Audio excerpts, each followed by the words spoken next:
Incoraggiare le imprese a investire sui propri mezzi e sulle proprie risorse è il modo migliore per sostenere la crescita e lo sviluppo dell'economia locale.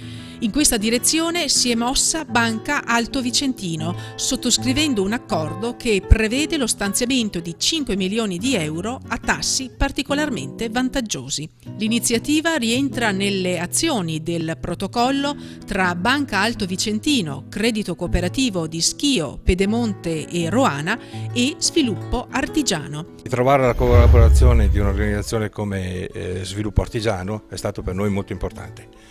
Molto importante perché ci dà la possibilità di arrivare direttamente alle tante piccole aziende che hanno bisogno particolarmente in questo momento del nostro supporto economico. Il plafond messo a disposizione delle imprese è cospicuo? Sì, sono 5 milioni di euro con delle condizioni molto interessanti e particolari proprio per dare un segno, un segnale che siamo presenti e che abbiamo molto a cuore quello che è il destino e il lavoro soprattutto delle micro aziende.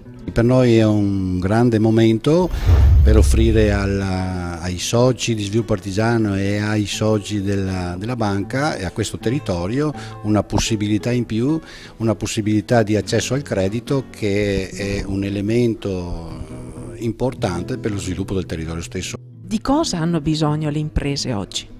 Hanno bisogno di queste azioni, quelle che abbiamo fatto oggi, quelle che la Banca di Credito Cooperativo ha firmato con il nostro Confidi per un sostegno alle attività, perché adesso c'è una leggera ripresa che si sente e il sostegno dell'istituto di credito è importante per l'impresa che vuole investire, che vuole aumentare il proprio business, visto che ce n'è la possibilità.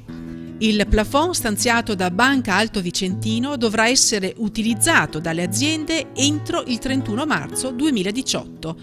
L'accordo rappresenta un'ulteriore iniziativa creditizia tra le molteplici già attuate dalla banca per sostenere l'imprenditoria locale.